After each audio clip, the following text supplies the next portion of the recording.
The Pig and the Sheep. A pig found his way into a meadow where a flock of sheep were grazing. The shepherd caught him, and was proceeding to carry him off to the butcher's when he set up a loud squealing and struggled to get free. The sheep rebuked him for making such a to-do, and said to him, "The shepherd catches us regularly and drags us off just like that, and we don't make any fuss." "No, I dare say not," replied the pig, "but my case and yours are altogether different. He only wants you for wool, but he wants me for bacon." The Gardener and his Dog. A gardener's dog fell into a deep well, from which his master used to draw water for the plants in his garden with a rope and a bucket. Failing to get the dog out by means of these, the gardener went down into the well himself in order to fetch him up. But the dog thought he had come to make sure of drowning him, so he bit his master as soon as he came within reach, and hurt him a good deal, with the result that he left the dog to his fate and climbed out of the well, remarking, "It serves me quite right for trying to save so determined a suicide." The Rivers and the Sea. Once upon a time all the rivers combined to protest against the action of the sea in making their waters salt.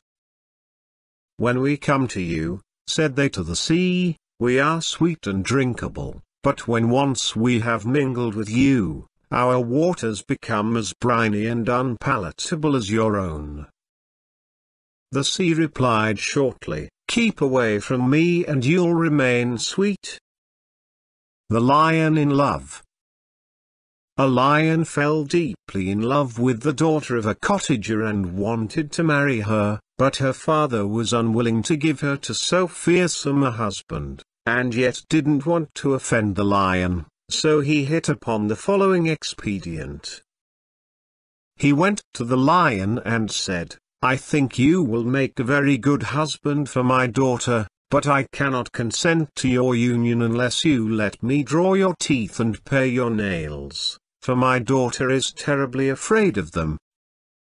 The lion was so much in love that he readily agreed that this should be done. When once, however, he was thus disarmed, the cottager was afraid of him no longer, but drove him away with his club. The Beekeeper. A thief found his way into an apiary when the beekeeper was away, and stole all the honey.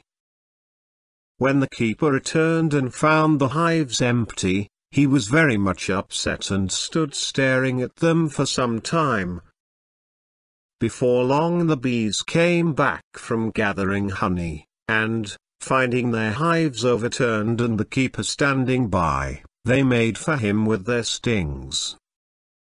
At this he fell into a passion and cried, "You ungrateful scoundrels, you let the thief who stole my honey get off scot-free, and then you go and sting me who have always taken such care of you. When you hit back, make sure you have got the right man." The Wolf and the Horse. A wolf on his rambles came to a field of oats, but, not being able to eat them, he was passing on his way when a horse came along. "Look," said the wolf, "here's a fine field of oats. For your sake I have left it untouched, and I shall greatly enjoy the sound of your teeth munching the ripe grain." But the horse replied, "If wolves could eat oats, my fine friend, you would hardly have indulged your ears at the cost of your belly. There is no virtue in giving to others what is useless to oneself." The Bat, the Bramble, and the Sea Gull. A bat, a bramble, and a seagull went into partnership and determined to go on a trading voyage together.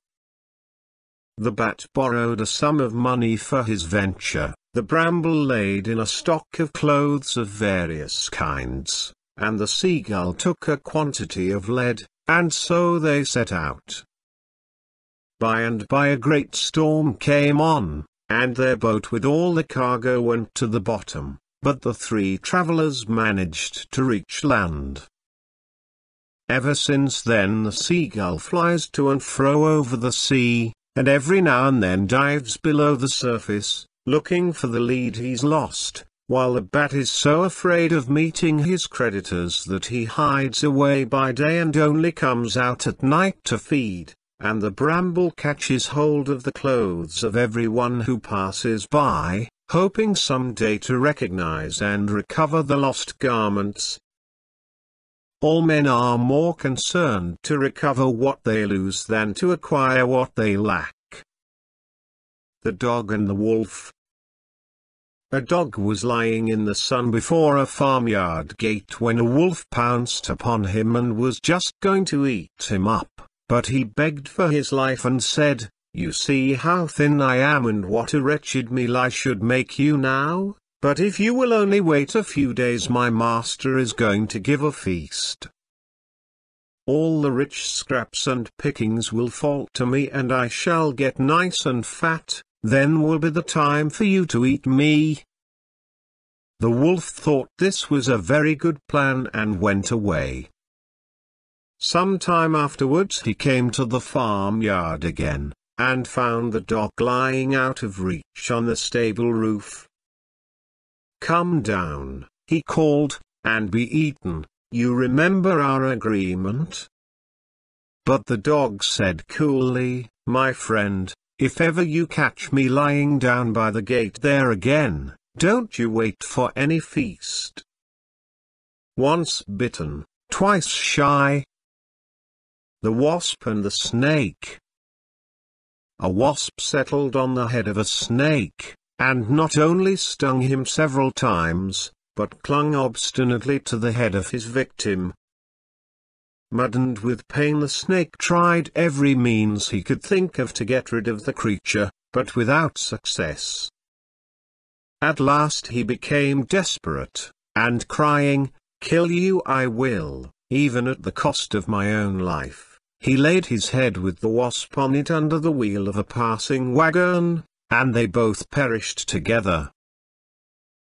The Eagle and the Beetle. An eagle was chasing a hare, which was running for dear life and was at her wit's end to know where to turn for help. Presently she espied a beetle, and begged it to aid her. So when the eagle came up, the beetle warned her not to touch the hare, which was under its protection. But the eagle never noticed the beetle because it was so small, seized the hare and ate her up. The beetle never forgot this, and used to keep an eye on the eagle's nest, and whenever the eagle laid an egg it climbed up and rolled it out of the nest and broke it. At last the eagle got so worried over the loss of her eggs that she went up to Jupiter, who is the special protector of eagles, and begged him to give her a safe place to nest in, so he let her lay her eggs in his lap. But the beetle noticed this and made a ball of dirt the size of an eagle's egg, and flew up and deposited it in Jupiter's lap.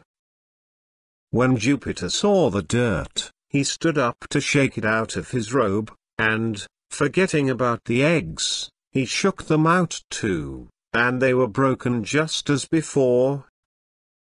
Ever since then, they say, eagles never lay their eggs at the season when beetles are about.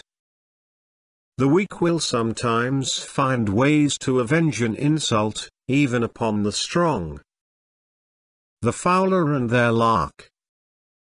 A fowler was setting his nets for little birds when a lark came up to him and asked him what he was doing.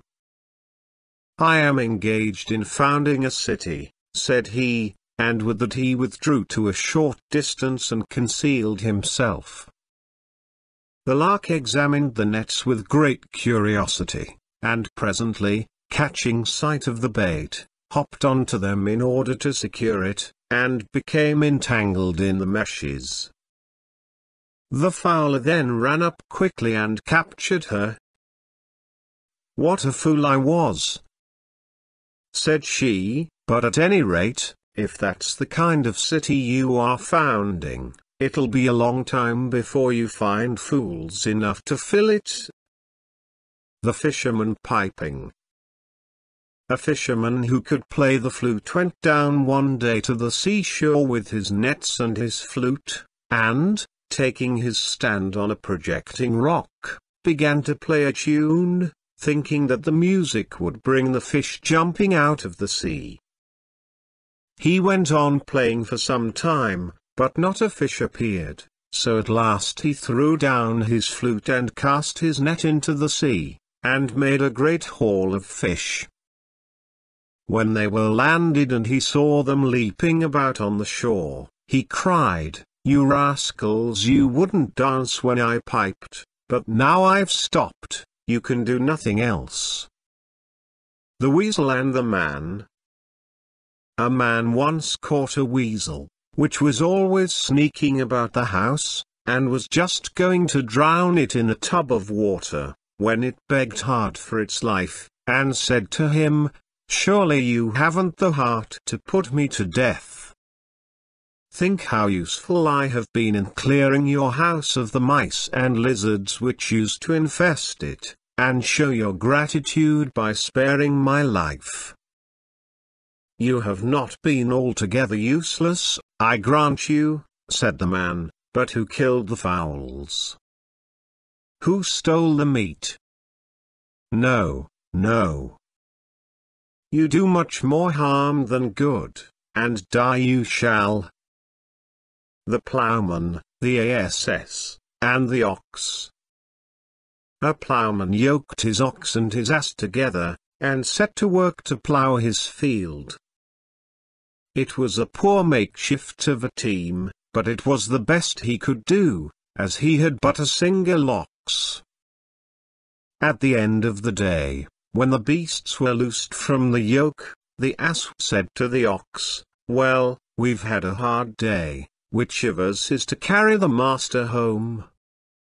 The ox looked surprised at the question. "Why," said he, "you, to be sure, as usual." Demades and his fable. Demades the orator was once speaking in the assembly at Athens, but the people were very inattentive to what he was saying, so he stopped and said, "Gentlemen, I should like to tell you one of Aesop's fables." This made everyone listen intently. Then Demades began, "Demeter, a swallow, and an eel were once traveling together, and came to a river without a bridge. The swallow flew over it, and the eel swam across, and then he stopped." "What happened to Demeter?" cried several people in the audience. "Demeter," he replied, "is very angry with you for listening to fables when you ought to be minding public business." The Monkey and the Dolphin.